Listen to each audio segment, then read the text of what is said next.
Hi, this is Neil Song Dynasty. Showing you the videos of outside cats and outside puppy dogs eating. And I forgot to show you these guys. Oh, she already got her fill. Boy, they tore up that chicken. Excuse me, it was turkey, and there was a lot of it. This guy even had some. These guys tore it. I was like so entertained. I was like, shit, I forgot to film it. But anyhow, that's not what this is about, even though it's cool to think about it. This is about buying silver and platinum because that's what I tell people to do. It's also about being kind, helpful, and grateful because that's what I tell people to do. Liking, sharing, and subscribing, well, you know, you're lacking on that, but we'll get there eventually. This is about Elon Musk and Twitter. Decision to, well, I'll just let them tell you. On Hunter Biden's jamming laptop.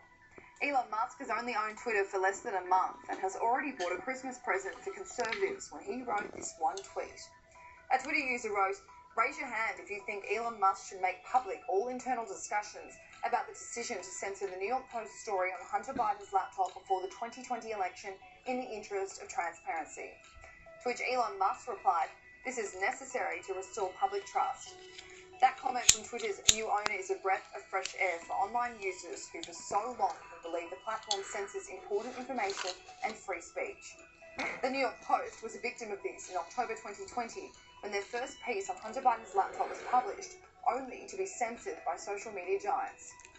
Twitter suspended the Post account and blocked any user from sharing the story, while Facebook restricted users from seeing it.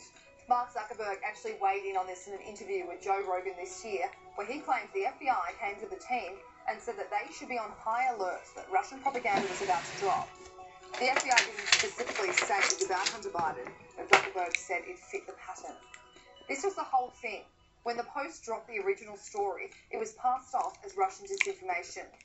But the United States is only 3 weeks away from the 2020 presidential election, so there has been a lot of criticism over Twitter's decision to censor an important story before then.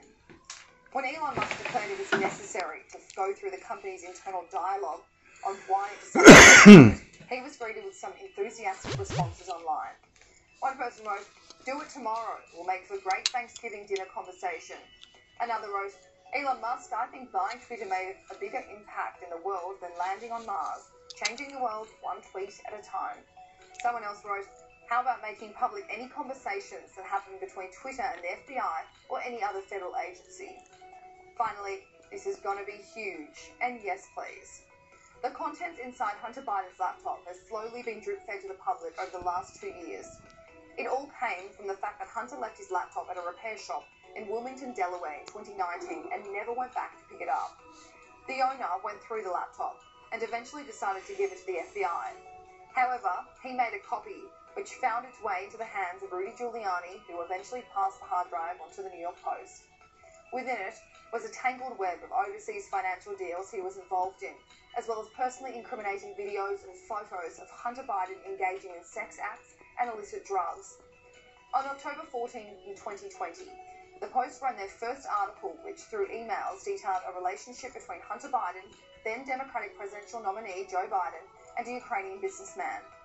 The emails show Joe Biden and Hunter met with a top advisor to the board of Burisma, which is an energy company. This company was also reportedly paying Hunter up to $50,000 a month. The problem is, Joe Biden, especially while campaigning for the election and still now, maintains that he has never had anything to do with his son's business deals. Through leaked content from the laptop and claims from whistleblowers, this statement has been contradicted numerous times.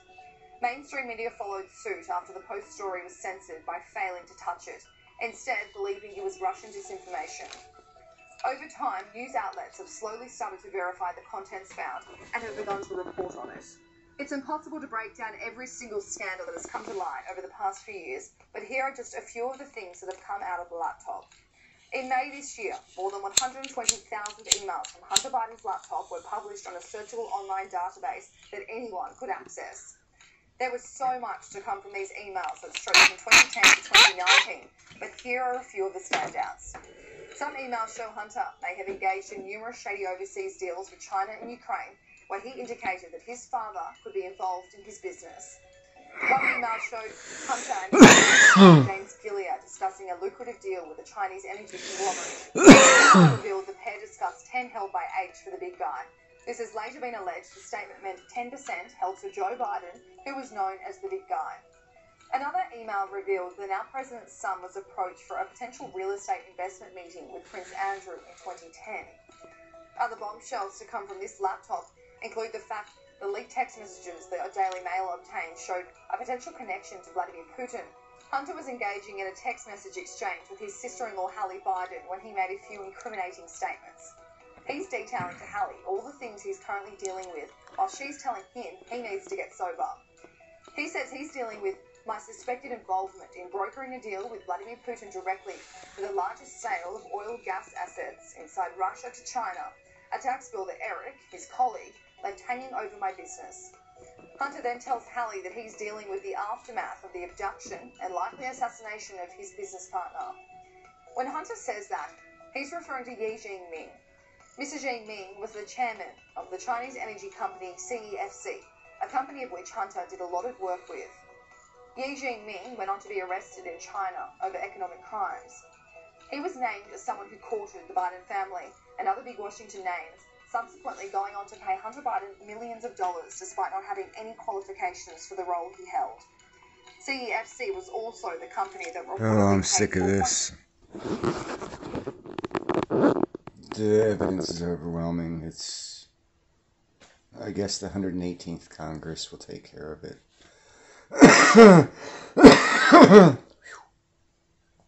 Sorry about that. I took a hit while I was filming this and it caused me to cough. Anyhow, you guys have a nice and happy Thanksgiving.